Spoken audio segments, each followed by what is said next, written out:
Welcome to Politics Done Right. I am your host, Egberto Willies. This is a progressive program that will take the mystery out of politics. This is the program that will encourage you to make sure government becomes we the people. Whether you are liberal, progressive, conservative, or otherwise, you get to air your point of view. We are an independent media outlet that, unlike mainstream media beholden to corporations, we only owe allegiance to you.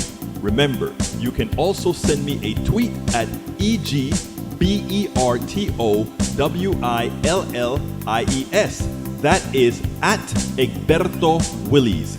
Let us engage. It is Politics Done Right. Well, folks, welcome to one more edition of Politics Done Right. I'm Egberto Willies, your host. Where are my people? Where are my YouTube people? Where are my YouTube people? Where are my Facebook people? We are kind of late today. Anyway, welcome to Politics Done Right, my brothers and my sisters. We are going to have a great show for you today. I am distressed. I just got through processing the last video at 2:59. It was still running at 3:01, converting it to MP4 so that we can display it, but we got it. Welcome aboard, Eric Hayes. Welcome aboard, Bruce Pollard. Bruce, not am I loving the pictures that you've added to our website with the articles that you placed there. I adore it. I love it. You know, first of all, beggars can't be choosers. You know, brother Bruce has been helping me with the website to put stories on from other authors that want to be on the website. We have a sort of a exchange of articles to get this progressive message going, and he's been helping quite a bit. Thank you so kindly. Thank you so kindly. Thank you so kindly. Okay, so welcome aboard May Wood. Welcome aboard Eric Hayes. Welcome aboard Bridge MCP. Of course, welcome aboard Lee Grant and Ray from 3rd Ward. Welcome aboard Paul Fleming from Atlanta, Georgia. Bridge MCP from New York. May Wood from California. AVQ from Brooklyn, New York. Shiva Las Vegas, I imagine from Las Vegas. Who else have we got here? Robert Davenport from California. We also have Yvette Avery Herod from Atlanta, Georgia. Paul Fleming Sr. from Atlanta, Georgia. Thank you guys for being here. Love you all. We are going to have a great show today. J. Ray says, greetings, Egberto. Currently in my hometown of New Orleans. Just flew in today. Have some beignets for me, please. I like to go to that beignet shop right there. I forgot what it is, close to the river. And just have me the beignet with a whole lot of sugar. Love it out there. Let's see, Bridge MCP. So a few lies or memories against over 30,000. Big deal. All right. Paul Fleming says, let's see. Let me go from the top because I want to be in order. Anyway, we have Michael Ronan says, The Verge. Jon Stewart's The Problem. Apple TV Plus show ends reportedly over coverage of artificial intelligence, China, and editorial disagreement with Apple. I want to see the last episode of The Problem about AI and China more than ever before. Wow. I want to see that too. I didn't hear about the Jon Stewart leaving Apple. I would love Jon Stewart. Do you know what's so funny? Why is Jon Stewart having to use the Apple platform to distribute his stuff? He doesn't need that platform. He just have to put it there on YouTube and everybody's going to jump to go see Jon Stewart. I don't know. They probably just gave him a lot of money to appear on their platform with an exclusive contract. Come on, do it on your own, Jon Stewart. You guys still living in the old world. All right. Bridge MCP says, hi, peeps. Shiva Las Vegas says, remember. Paul Fleming says, Senator Bernie Sanders said he would oppose President Biden's nominee to lead the National Institute of Health, putting her confirmation in jeopardy. Dr. Monica Bertagnolli has not convinced me that she's prepared to take on the greed power of drug companies and healthcare industry and fight for the transformative changes the NIH needs. And I did that. I did a story on that. I was supposed to do it at KPFT. It's in my newsletter about the patents that are being rushed for people who are manipulating the system so that the private companies can make a lot of money on drugs that are developed with the government money. They need to read the Baines Act. Anyway, I'll talk about that a little bit later. Anyhow, let's see. Bruce, yes, I love the pictures. Bruce, good afternoon, Maywood. AVQ says, "Hey kid, did you see this?" 203. This from me 2247. Current state of sea ice. I saw it. I saw it. I saw it. Okay. What else have we got here? Every case has a long message in there about consolidation is not having an Exxon buying Pioneer and now Chevron taking Hess, all in the name of survival. Who cares? Survival? These guys have been ripping you off all these years, and you're concerned about their survival, so they have to eat up one oil company after another? Come on, man. Come on, let's start getting some pride in what we can stand for. Alistair Waters says, "Welcome to the posse." Melanie Keelan from Barcelona, Spain. Alistair is from Montgomery County in Conroe. Welcome. Robert Davenport is here as well. Let's see what else. J Ray says, "I made sure I placed my vote for SJL and I had to research and make a cheat sheet so my vote is counted. Glad I could get it out that the let's see way and focus on increasing turnout for my supported candidate. Sheila Jackson Lee is SJL. If, for those who don't know, I have a piece on Whitmire that I did this morning. I'll play that. I think I'm going to do that first, but I got to pull it up because none of that's pulled up so far. Paul Fleming says, of the 9 Republican candidates running for Speaker, all voted against reauthorizing the Violence Against Women Act. 8 voted against capping insulin costs. 7 voted against certifying the 2020 election. When I say the GOP is a party of extremism, that is what I mean. Absolutamente so. Michael says, "I'm away today. Catch you tomorrow." Among Us has a new map. Playing a marathon session. Well, we're going to miss you, Michael Rudnin. You know, you're an integral part of the show. Bridge MCP says, "So now we have 4 down, more will drop. Makes the judge's schedule easier to move trial up. Dropping like dominoes, of course, because the president is not going to pay their lawyer fees, so it's easier to settle. And if you're settling for a felony and misdemeanors and no jail time, hey, who shouldn't run and take that, right?" All right, we've got Melanie Keelan says Robert Devin. Oh, she's saluting folks. Paul Fleming says Gene Ellis was my pick to be the next, and now word she's pleading. As a former deputy district attorney in Colorado, Ellis should know that Powell's plea signals trouble for her. Ellis had to be concerned that Powell will testify against her and that others may beat her to Fannie Willis, Jack Smith, Door if she doesn't get on the move soon. You nailed it. You nailed it. Egberto, you shouldn't care about any big company consolidation. They consolidate price too. Well, I tell you what. We are. I am. The reason I don't care if the oil companies consolidate is after their consolidation. I am for the nationalization of the energy industry. So let them consolidate. It makes nationalization quite easier. It doesn't belong in the private sector. It doesn't belong there. I can give a complete essay on that. All right. Robert Davenport says the PDR posse is at near full strength today, left, right, and in between. And I love you all. I love my entire PDR posse. Big hug. Big hug. Love you all. And I mean that from the depths of my heart. All right, Melanie Keelans. Okay, folks. I tell you what, none of the videos are loaded, but as I speak, as I kind of bloviate, I am able to load the one that I want to start with if I can get to it.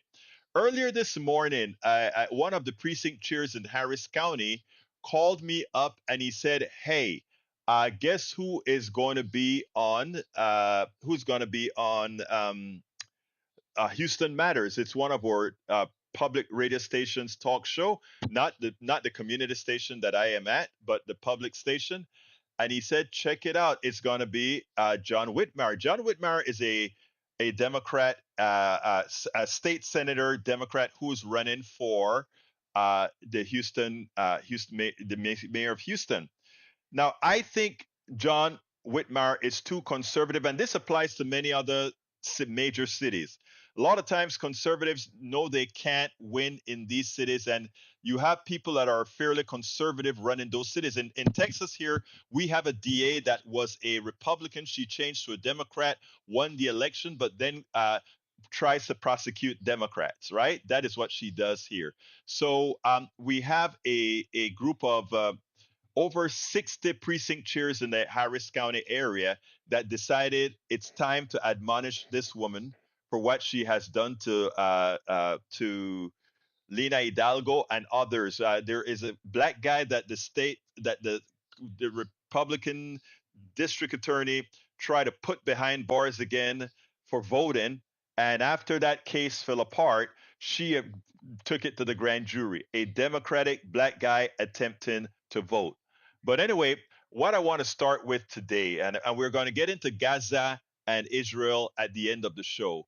But I want to start with I want to go ahead and start with what I just told you, that issue that I had with Whitmire's interview. We couldn't talk to him directly, but you know what? I sent an email, and the one email they chose to ask John Whitmire, luckily, was my email. I got his answer and I have my response. I want you guys to listen to this, and then we'll take it on the other side. While this is specific to Houston, it applies throughout the country. So check this out, and then we'll take it on the other side.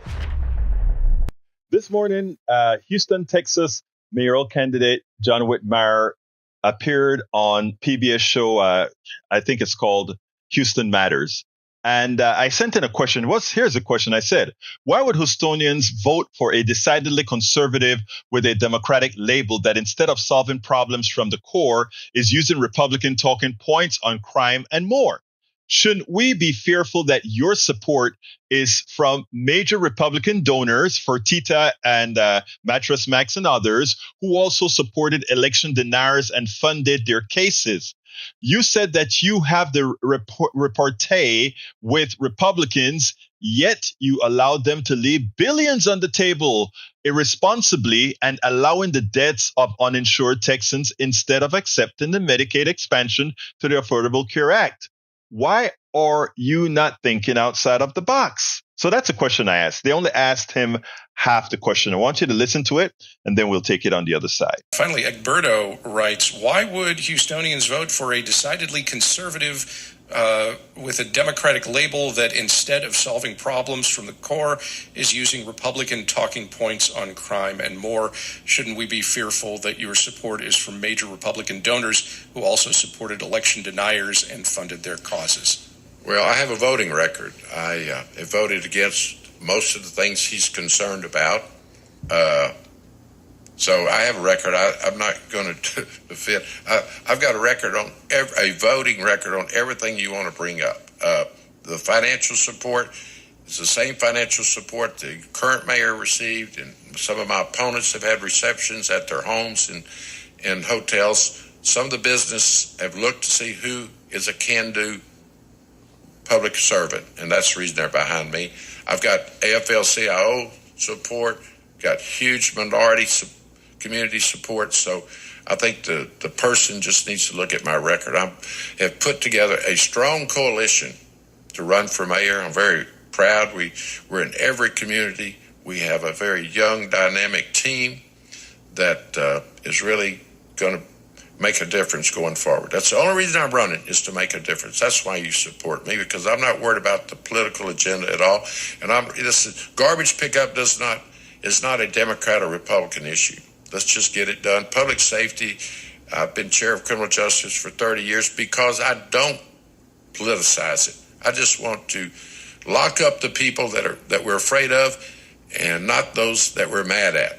And you'll be surprised. From day one, the improvement on public safety, a reentry program, and assisting those that want to turn their lives around. The sex workers on Bissonnette, that's not a criminal justice issue. That's a social issue. You need to help the workers get away from their abusers, their human traffickers, and lock up those that are using the sex workers. So there's an example where you lock up people you're afraid of, not that you're mad at. I've been robbed at gunpoint. I know what it's like to beg for my life. Those people need to be held accountable. Now, before we even get into him not answering the specific question that I really wanted him to answer, in other words, well, we'll get into that after. But there's something that really irked me with the response. Let's lock up those we fear, not those we don't like or those that are bad. That's what he said. let's lock up those that we fear. You know what's interesting? There are a lot of cops and there are a lot of folks who look at someone like me and they say, I fear you, and that's why I'm either going to shoot you, or that's why I'm going to do something to you, or that's why. Lock up those we fear. No, you lock up those who do something wrong, not those that you fear. That's an important concept that I think many should learn. And that really, I don't know about you, but when I heard that, it was kind of shocking. Lock up those you fear. Well, there are a lot of times you have unwarranted fears. There are a lot of times that there's something out there that you're fearful for just because you don't know, just because of how you were reared. But then secondly, if you have donors that are supporting you in lockstep and barrel, like let's say a Fertitta here in Houston, who was a billionaire that owns much in Houston, or a Mattress Max, who all these folks are from a particular ilk, who also some supported the denier, the election denier crowd. If they're supporting you, shouldn't that be a concern from a decidedly democratic city? From a decidedly progressive city? Look, I think when you're choosing a mayor, you have to choose somebody that has a closer affinity to the population at large. Well connected means the population at large cannot be served because the well connected is served. Not to say that a Sheila Jackson or others aren't well connected as well, but we know based on record that they are a part of the community. They are in the community. They are of the community. Again, the one thing on this particular response that really touched me, that really concerned me, lock up those you fear. Lock up those you fear. I mean, anytime you hear a politician say that, that means that politician is going to run to a population that can be scapegoated. That is a politician ready to deal with a group that can be scapegoated. That is something I don't feel. I mean, I think that speaks without saying. Okay, now we have several people in Harris County that are under the Democratic banner, but they don't function with the policies. They don't function with the desires. They don't function with what Democrats believe we should be, how we should be. I'm trying to get the word, but I just keep missing it. And in that light, we have an attorney, a district attorney, who has gone after one of our leading progressives, the most powerful politician in Harris County, which is Lina Hidalgo. She went after her for no real, genuine reason. She went after a black man who lined up to vote for 6 hours, had no clue that there was some reason he shouldn't vote. The state attempted to lock him up again, but the case fell through, and she brought the case against him, not in Montgomery County, but in Harris County. Again, assuming he was a Democrat. And there are websites with the constancy with which she harasses Democrats she doesn't like. Well, Democrats are stepping, the precinct chairs who run the Democratic Party in Harris County, they're stepping up to say, we're starting the admonishment process. And here is one of the people that I interviewed this morning in this regard. Check this out, and then we'll take it on the other side. Let me make sure I get it right. Let's make sure we get it right.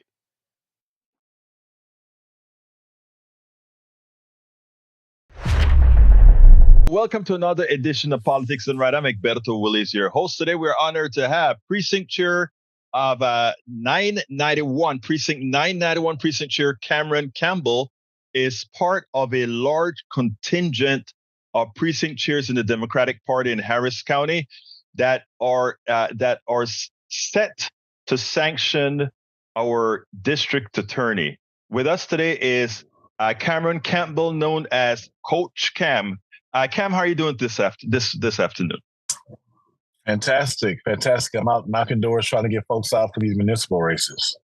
Well, I mean, that is what we're all about, making sure that the entire body politic is out there and that people are coming out to vote. So thank you for what you're doing. Now, why did you form part of that signature group, that large contingent of precinct chairs that want to do something about the district attorney, Kim Ogg, that we have right now? Yeah, so for me, I guess a bit about my background. So local guy, played football at the University of Houston, kind of go Cougars, very proud Cougar. And sports has shaped so much of my life. And so, the way that I really saw it, or the way it made sense to me was, I just watched these like micro infractions begin to pile up, right? So the first one was the beef with Judge Hidalgo, right? And just to, I'm a coach, I call things how it is. I played on plenty of teams with guys I didn't like. I played on a lot of teams with guys that I didn't care for, right? So the idea of, having internal conflict being communicated externally, I just was not a fan of. And the definition of team is being on the same page and moving in the same direction. And, you have difficult conversations in the locker room. You don't have them in the media. And so my first, that was kind of first thing. I was like, this Kim Ogg is not a very good teammate. And then you fast forward. Well, let me interrupt you there a second. Coach, let me interrupt you for a second. And the reason why is I want the audience to understand something. The district attorney is a Democrat, but the laws that govern our society are not Democratic laws or Republican laws. There are laws. I need the audience to understand that I think your angst with the district attorney isn't that she is somehow enforcing the law on evenly. I think your angst is that she is not being fair in placing the laws on folks. In other words, we want a district attorney that doesn't look at party affiliation or anything when she's administering the law or when she's going after those who break the law. But when it is done otherwise, that's your contention, correct? Yeah, well, so that brings me to my second point, right? So the gentleman, Herbert Rogers, so in his 60s, had a criminal background and, with good intent was going out to vote, stood in line for 6 hours at TSU, right? And so, so for those who aren't familiar, sitting in line for 6 hours, she brings charges, not ultimately initially in Harris County, but up in Montgomery County, which is obviously far more conservative. They end up coming back and getting kicked out.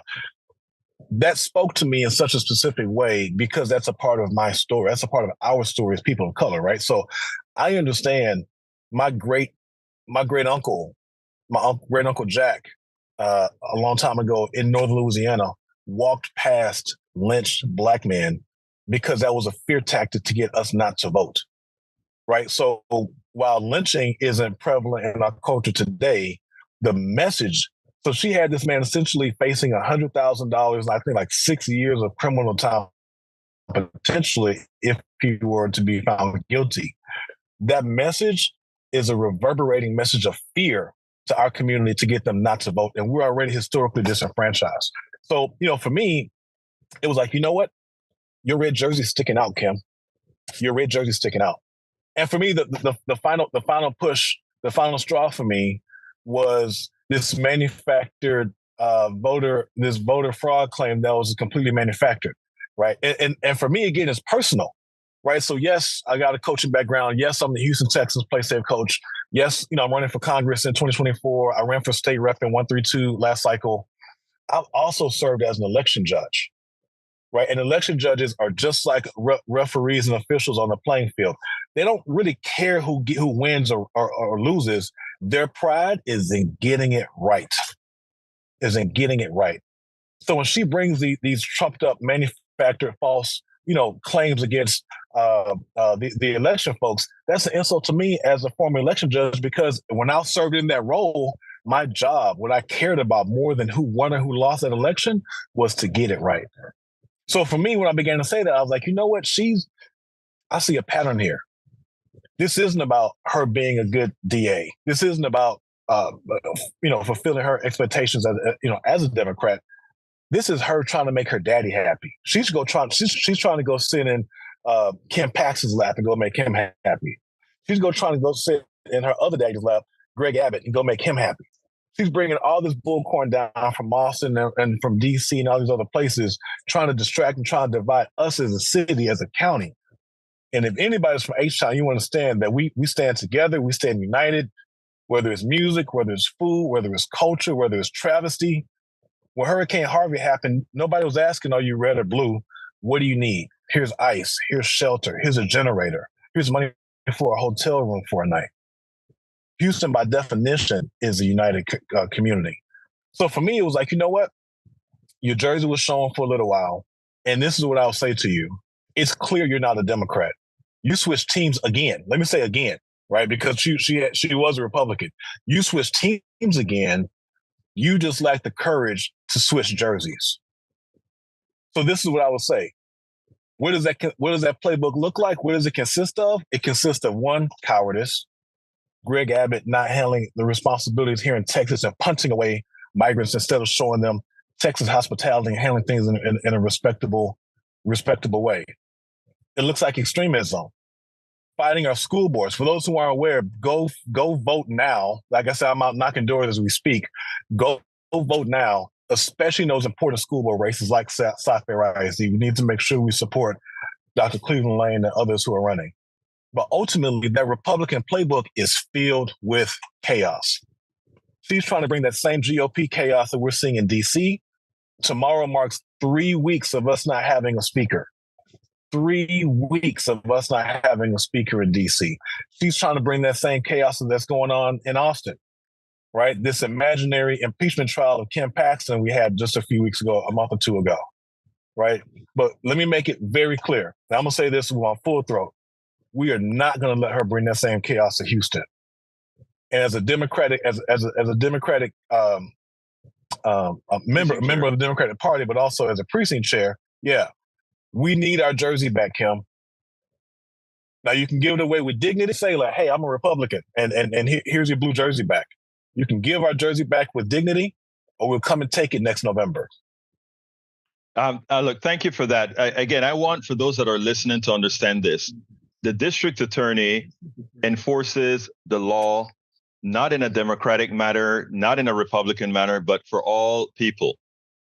The reason for all of those who've signed this grievance, including yours truly, this was done specifically because she did not even-handedly apply the law. And in fact, as the Houston Chronicle article pointed out, she acted out of grievances, solely out of grievances. When she didn't get what she wanted, she used the power of the county, the power of the state to come after those, specifically Democrats, including a 60-year-old man who simply wanted to exercise his right to vote. Where it was not held up in a conservative county, and she purposefully brought him to the grand jury, more expense to scare folks out of voting. So that's the reason why many precinct chairs have signed the grievance to bring her to either censure or some party method out of that.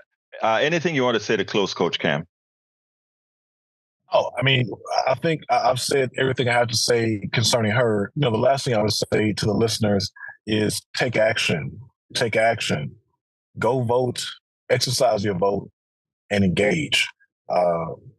Houston is beautifully diverse. Mayor Turner proudly brags that we have more languages spoken here than in New York City, which means that as we bring people into office, they need to serve every single one of us. And we're a unique batch of folks. That's what makes Houston so fantastic. So take action, go vote, engage in the process, and hold these folks accountable. Harris County Precinct Chair 991, Cameron Campbell, also known, AKA Coach Cam. Thank you so kindly for having been on Politics Done Right.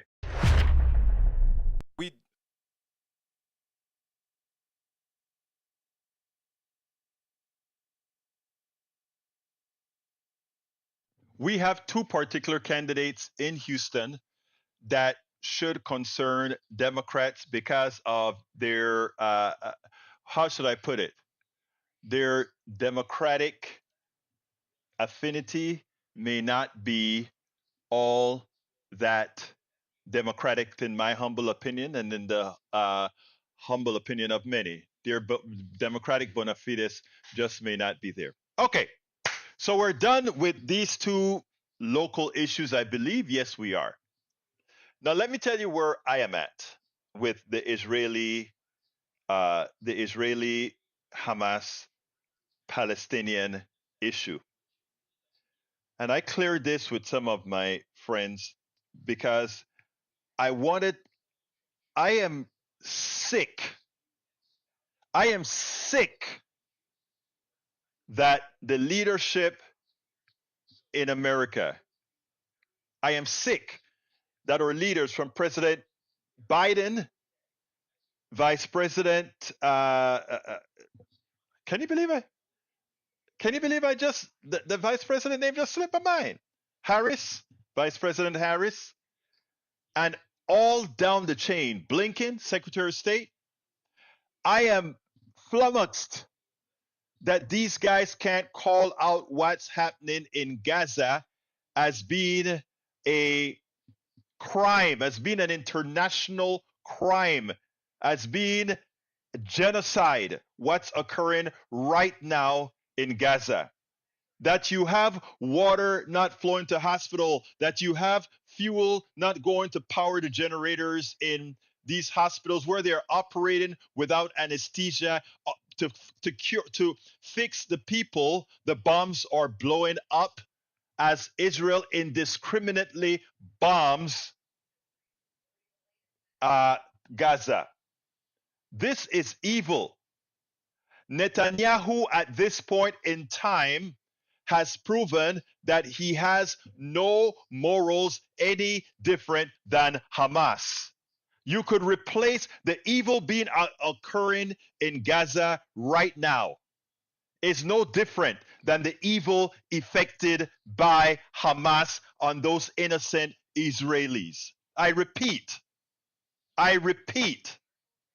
the evil being executed on innocent Palestinians in Gaza right now is no less evil than the evil that has affected our innocent Israeli brothers and sisters in Israel. That 1,400 Israelis that were murdered by that terrorist act by Hamas is no worse. It's no worse than what is occurring in Gaza. I want you to listen to Rula Jabril. I interviewed Rula Jabril about 8-9 years ago, when the last intifada, however many years ago, the last intifada was going on. I interviewed Rula Jabril. Check it, look out Rula Jabril on my website, because it seems like every time we get these skirmishes, Rula is the person to talk to. And why? She tells it like it is, but unfortunately, it seems that we repeat ourselves over and over again. Listen to Rula, and then we'll take it on the other side. Rula Jabril makes it clear that what's going on here, how unfair what's going on, and how the Western media is calling it. They're getting a little bit better. They're starting to realize the evil within what Netanyahu is doing with his military, the genocide, the killings in Gaza. Check this out. Only just a few dozen trucks have made it in with supplies so far. The UN is saying it needs really 100 trucks a day to be going in to get the supplies to the people who need it. And perhaps more. You're probably right, given especially how many people are in even more need than they were originally. And we know that situation in Gaza is pretty sparse for people in what they have on a good day, right? So is it really possible to get what's needed inside Gaza, especially as all indications appear that there's still an imminent ground invasion coming?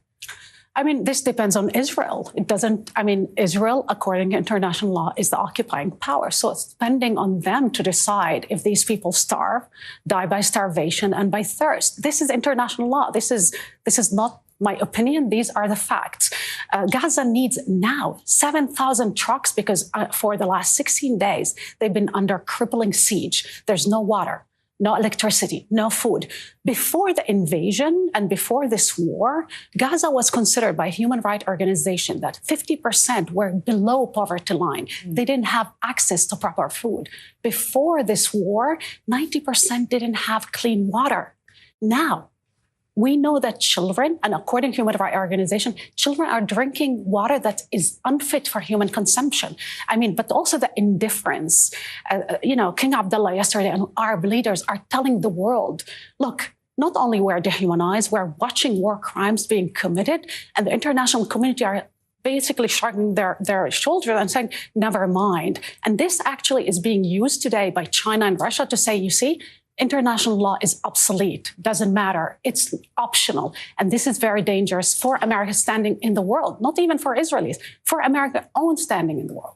It is truly heartbreaking to hear what is happening and to see some of the images that are coming out of Gaza right now with these innocent civilians who are suffering so badly. I wonder if there is more that can be done. What can be done by regional partners to get people inside Gaza the aid that they need?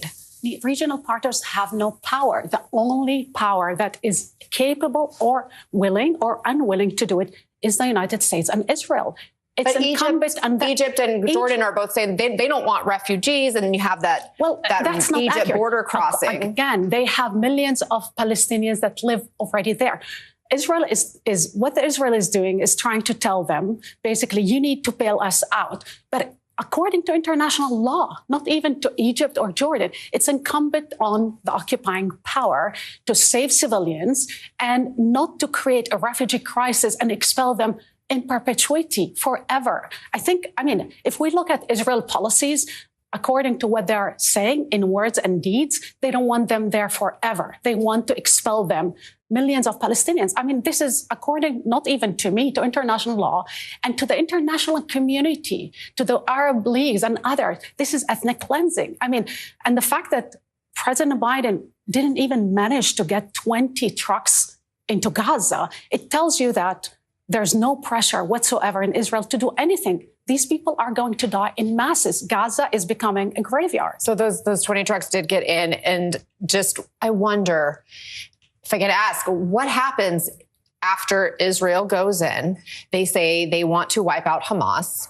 If they are successful in doing that, what's next? Can you envision Gaza without Hamas there? What would that look like? What's the realistic scene? I'll tell you what this will look like. We all remember what Fallujah was and what Mosul was. Those two insurgent war, which is door to door, street to street, were already a bloodbath, a slaughterhouse. And so if you're looking at Gaza, 2.3 million people, if Hamas is 50,000, you have 2 million people in the smallest strip of land, the most populated, the most impoverished. And this is when you will lead a ground invasion. On top of it, aerial bombardment, carpet bombing. This will lead to not even to humanitarian. This will become basically, a slaughterhouse beyond our imagination, a carnage, a real carnage. And in that moment, I think both the United States and Israel will lose international support. They're already seeing people around the region telling us this will create mass radicalization. I remember from Donald Rumsfeld, who used to ask himself after the invasion, not before the invasion, are our policy creating more extremists? Are they creating less extremists? General Petraeus, when he led the surge in Iraq, how did he really reduce the terrorist attack from 50 to 0? There were 50 terrorist attacks in Iraq during the surge. He reduced them to 0. He separated the civilians from the militants, actually ended their subjugation by the Sunni. He involved them in the political process. And this is when basically Al-Qaeda ended in Iraq, when they killed Abu Musab al-Zarqawi. If we don't learn from these policies now, I think we will find America in another war in the region. And this is not only plausible, this is highly probable. And I think we need to tell the truth about this because the world is seeing it coming and Americans are delusional about it. I mean, I talk to Arab diplomats and they all tell me the discourse in America is totally detached. They don't understand the region. They talk to themselves about the region through their prism and they don't understand the rest. And that is so true. The West just doesn't understand what's going on to their detriment. And what the rest of the world sees is they see our president, Joe Biden, hugging Netanyahu. And that hug makes him complicit to them. To them, it makes them complicit. Netanyahu is using our bombs. Netanyahu is using our Iron Dome. Netanyahu is getting funded on the order of over $3 billion a year from us. And those bombs are landing in Gaza. And those bombs are killing others. Yes, we have a problem with the terrorism that has afflicted Israel. But, and here is the big but, there are 1,400 dead Israelis, murdered Israelis. And one of the reasons they were murdered as well is that Netanyahu thought he could contain Hamas. And he got money routed from Qatar, I think it's Qatar or the Emirates, to Hamas because he wanted a state that he couldn't have a Palestinian two-state solution with. So as long as Hamas kept power, there was no two-state solution. And he thought he could just hold them and contain it, and it bit him. And it bit him on the order of 1,400 plus dead Israelis. And by the way, Rula Jabril is an Israeli, okay? Israeli-Italian dual citizenship. Now, again, this was done by Netanyahu. Netanyahu caused the murder of many of his folks. Thank you so kindly, Bridge MCP, for the contribution. I would pay more to get rid of DL. Sick of the reasons. So now he is watching YouTube as well. So many are sick of him. Stop reading his crap. Anyone else want to pay to shut him up? I'm not reading the crap that he puts out today, okay? But remember, we're family. I hear you, Bridge. I hear you. I hear you, and I hear you. To Robert Davenport, thank you so kindly for your support as well, Robert Davenport. Super chat from both Bridge MCP and Robert Davenport, who says, Daniel Edo has crossed the line into blatant racism. He's not worthy of the attention the PDR posse offer him in the name of inclusivity of perspective. Permanently ban him. It's not in my nature to ban.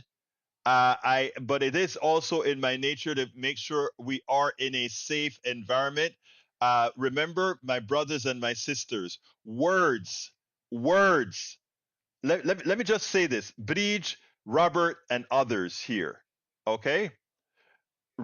Here's what I'm saying here. Here's what I'm saying. A lot of folks come in here to try to control your well-being. Don't. Do not give that power over anyone. Let it fly. Like I'll let it fly. When folks says, Bruce, thank you for the admonition. Bruce says, be careful who you blame for the 1,500. You're correct. You're correct. You're correct. Here is the thing, Bruce. I am not blaming Netanyahu specifically for the 1,500 assassinated, murdered by terrorists. Okay? But I'm saying what Netanyahu did, and please go ahead and read up on that the stuff that I've been reading is big in order not to have a two-state solution through third parties, he appeased Hamas, who are in fact killers. Indirection, maybe? I'd like your response on this, Bruce. Indirection, maybe? I want your response, my brother. All right, let's see. Paul Fleming says, life has shown your brothers and sisters can kill you too. We just want you to call a spade a spade. I will. I promise. I will. Lee Grant says, keep pro a safe space, PDR, a space for speech, even with views one might find offensive. And you know what? And that's what we try to do here, Lee Grant. And I think that's why you are a big supporter. Breed says, you are and never will be my bro. You are a racist idiot. I don't mind the right and what they believe. You are a nut. STFU. And I read Breed's out because you drew first blood. AC Rodriguez says, words are like bullets. Once fired, they cannot be taken back. Someone smarter than me really like this quote, but it's very hard to practice because some people deserve more than kind words. E2247 says, I see Egberto let it fly. What a rodeo. He goat ties, barrel races, and bull whores. Yes, brother. Yes. Bridge MCP says, I agree, Lee, but he is beyond that. Don't let anyone pull your string, Bridge. And also remember, Bridge, I've got your back. We've got your back. You've got your back. Okay? Don't forget it, guys. We've got your back. All right, Bruce, I'm still waiting for a response to what I've said about Netanyahu and what I was trying to do. I'd like to hear, because I valued that response. I want to see if you concur with me, have something to add to that, something that I need to be concerned about in the way I say it. So please respond, Bruce. You know, I value responses from all of my folks, especially those that have a stake in this particular Israeli issue, Israeli Gaza Hamas issue. I really am very cognizant of what's going on. I want to make sure that as I come to the defense of those who need it most, because again, our media is not doing the best job in illustrating what's going on. And yes, you're correct, Brother Fleming. Tom Emmer drops out of the speaker's race. What are these guys going to do? Nobody can win 217. They should just go. What they should do is several of them should stay home so that we can get Hakeem Jeffries as the speaker. Other than that, we are in trouble with the Speaker of the House. The Republicans can't get their act together. Paul Fleming says Jewish American groups demanding a ceasefire is the Israel-Hamas war protested at the White House and Capitol last week with hundreds arrested. Stephanie Fox, the executive director of Jewish Voice for Peace, one of the Jewish groups that organized the protest, and I played Stephanie Fox yesterday on the show, I believe, right? Yeah, I think I played Stephanie Fox yesterday on the show. All right, PDR isn't Survivor. We don't get to vote DL off the aisle. That is funny. Tom C says Daniel Ledo is just preparing all of us for Thanksgiving dinner when your right-wing uncle who watches Fox News 24/7 won't stop talking between helpings of mashed potatoes and cranberry sauce. I love that one. I love that one. Steph Fox is for real. Yes, she is. Lee, it was rhetorical. Yeah, we know Breach. We love you, Breach, and we know that. We absolutely know that. We absolutely know that. Okay, we're at 52 right now. I don't have any more video. Actually, I have one more video I need to show. This one is actually the worst one that shows the carnage in Gaza. And by the way, Bruce, I really would love a response. I'm still waiting, my dear brother. All right, let's listen to this one in Hamas. Like I tell you, at this point, I consider Netanyahu no different than Hamas. And I say that from the depths of my heart. And this is just because of the actions of watching people die. 1,500 Palestinians, our good brothers and sisters in Israel dead, over 5,000 Palestinians now dead because of indiscriminate bombing from the Hamas-like Senor Netanyahu. Here we go. Right now in Gaza, health officials say they are officially seeing the complete collapse of the health system. Just look at the scene. This is one hospital in Gaza City, so crowded, injured patients are being treated on the ground. And it's only going to get worse, especially as hospitals along the Strip run out of fuel. One doctor with a stark assessment to Reuters, quote, "If the hospital is not provided with the necessary fuel for the generators, we are issuing a death sentence, not a natural death. The execution is in the hands of the free world, human rights organizations, and the United Nations. Everyone is guilty. You are signing a death warrant for the northern Gaza Strip and the patients of Gaza." The death toll there skyrocketing in the last 24 hours, at least according to the Gaza Health Ministry. They say 704 people have died just since last night, the largest number since the start of the war. This morning, relatives checking body bags at the morgue to see if they can just recognize any of the faces of the dead. It's a massacre, really a massacre. I really don't know what to say. I'm speechless, completely speechless. I have lost all my family, my entire family, and the relatives that we hosted. We have lost them. Yes, it is a massacre that's going on right now in Gaza. You know, the terrorist event in Israel, wrong, bad, evil, murder, lasted 2 days, maybe 3 days. The massacre that is occurring in Gaza is ongoing. Who speak for the pains of the 300 children dying every day? Who speaks about the pain of just living in what Israel has turned into a hellhole, from being a hellhole to a bigger hellhole, an open air prison?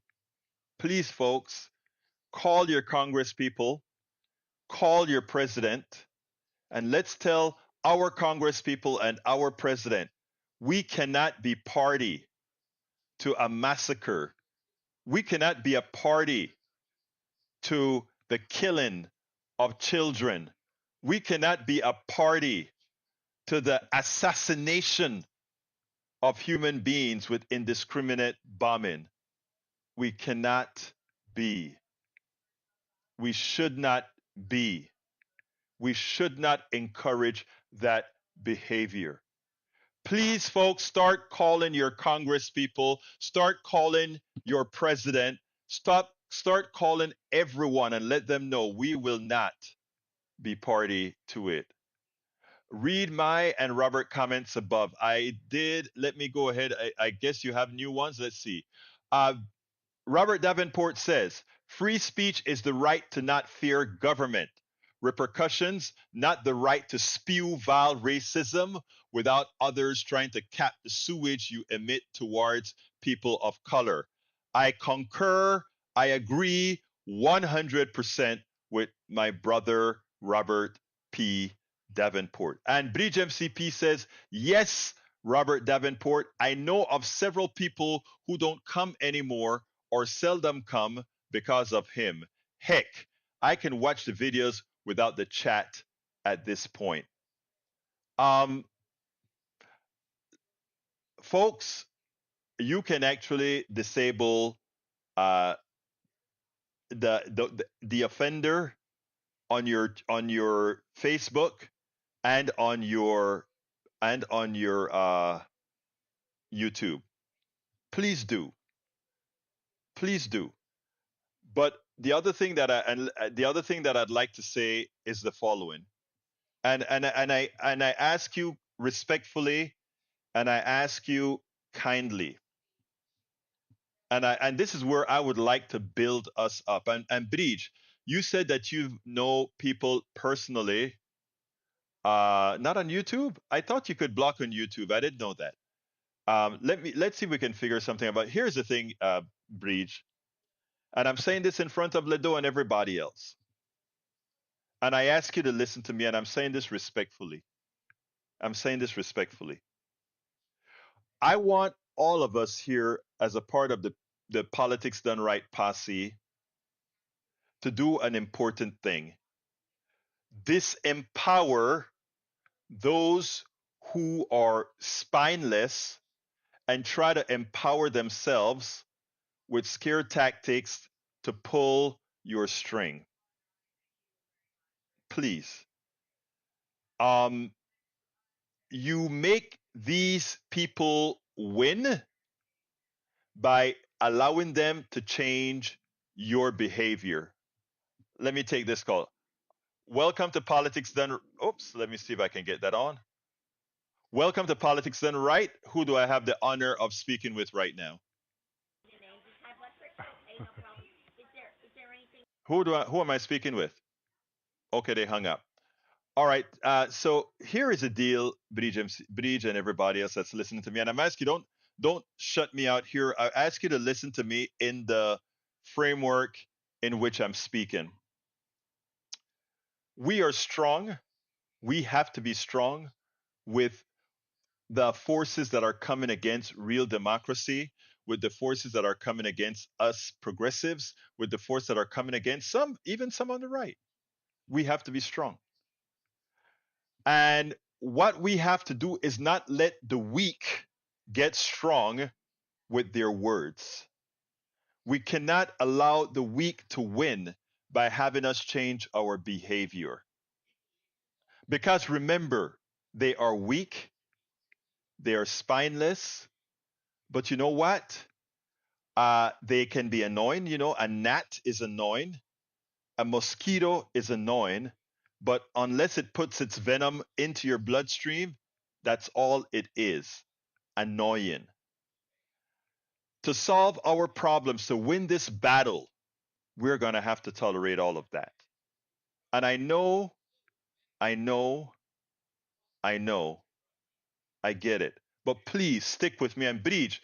For anybody that you know is not coming along because of some of the perturbed people we have that continues to be here, I ask you to encourage them to still come and tell them some of what I've just said, or tell them to contact me directly. I'll speak to them directly on the phone. You know I speak individually to everybody. Please do. Please do. Anyway, we got to get out of here. But before we get out of here, I ask you so kindly to support the program. I ask you to become a subscriber of the show.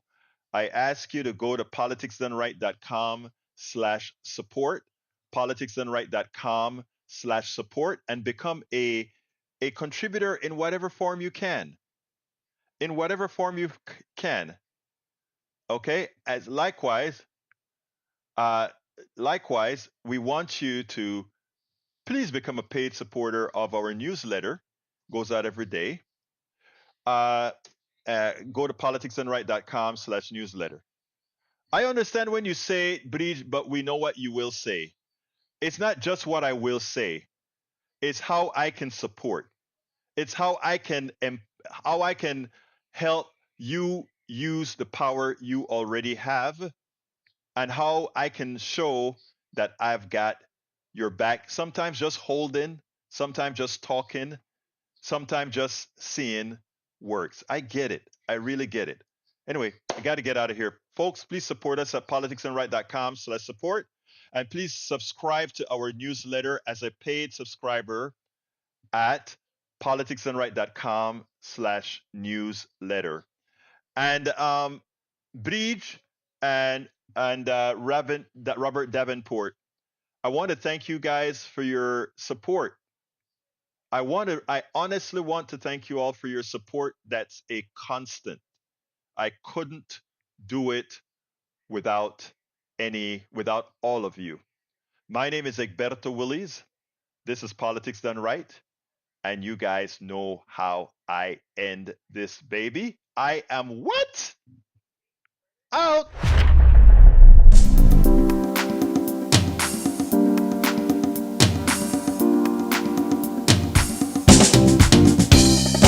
Welcome to Politics Done Right. I am your host, Egberto Willies. This is a progressive program that will take the mystery out of politics. This is the program that will encourage you to make sure government becomes we the people. Whether you are liberal, progressive, conservative, or otherwise, you get to air your point of view. We are an independent media outlet that, unlike mainstream media beholden to corporations, we only owe allegiance to you. Remember, you can also send me a tweet at EGBERTOWILLIES. That is at Egberto Willies. Let us engage. It is politics done right.